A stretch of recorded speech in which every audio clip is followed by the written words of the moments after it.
ಈ ಯುಗಾದಿ ಒಂದು ಸಂವತ್ಸರದ ಮೊದಲನೇ ಹಬ್ಬ. ಈ ಒಂದು ಹಬ್ಬದಲ್ಲಿ ನಾವು ಬೇವು ಬೆಲ್ಲನ ಭಕ್ಷ್ಯ ಆಗಿ ಸ್ವೀಕರಿಸ್ತೀವಿ.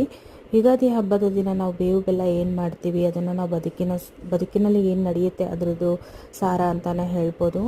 ಅಂದರೆ ಬೆಲ್ಲನ ನಾವು ಸಂತೋಷ ಅಂತ ಹೇಳಿದ್ರೆ, ಹಾಗೆ ಬೇವನ್ನ ಕಷ್ಟಗಳನ್ನ ತೋರ್ಪಡಿಸುತ್ತೆ.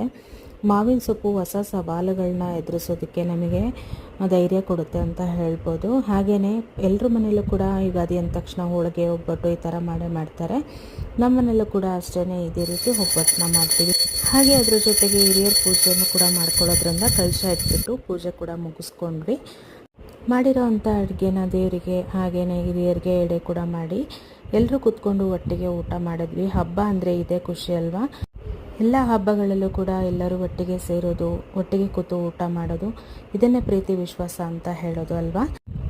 ಹಾಗೆ ಸಂಜೆ ಸ್ವಲ್ಪ ರೆಸ್ಟ್ ಮಾಡಿ 7:15